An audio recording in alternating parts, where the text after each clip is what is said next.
With the latest from the newsroom, I'm Corey Fink.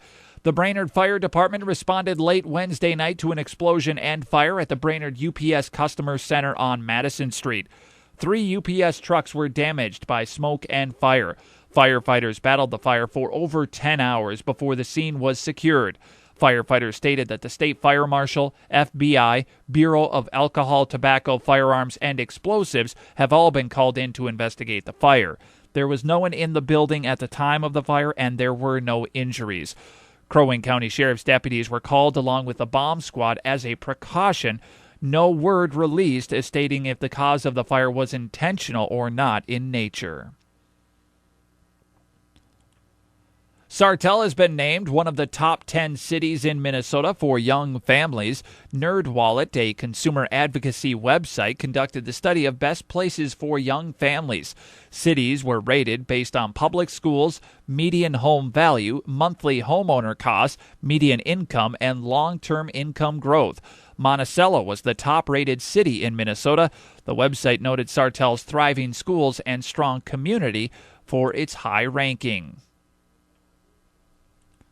As a result of the initial recommendation issued by Governor Dayton's task force on child protection, Senator Kathy Sharon of Mankato and Representative Ron Krisha of Little Falls unveiled bipartisan legislation to improve Minnesota's child protection laws.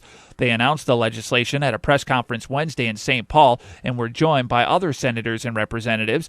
The bills will propose to list child safety as a paramount consideration for decision-making and would require the Commissioner of Human Services to develop and immediately implement guidelines for screening to be followed by all county and state officials involved in child protection efforts. The bill's first committee hearing is next Wednesday afternoon in the House Health and Human Services Reform Committee. The Senate bill is expected to receive its first hearing in the Senate Health, Human Services, and Housing Committee in the coming weeks, too. The Minnesota Army National Guard soldiers from the St. Cloud-based Detachment 1 Charlie Company 1 171st Aviation Regiment, the Air Ambulance, have a departure ceremony tomorrow in St. Cloud. The Charlie Company are in preparation for a one-year deployment to Camp Beer in Kuwait in support of Operation Inherent Resolve. The ceremony begins at 1 o'clock tomorrow afternoon at the Army Aviation Support Facility in St. Cloud. The Minnesota State Patrol reported a semi-truck ran off the road and into a tree Wednesday on Highway 28 in Morrison County. 30-year-old William Bilbo of Mobile, Alabama was driving north when he hit a patch of ice near Badger Creek Road and lost control. Authorities say the semi went into the ditch, hitting a tree and an embankment. Bilbo was taken to St. Gabriel's Hospital with injuries the State Patrol considered non-life-threatening.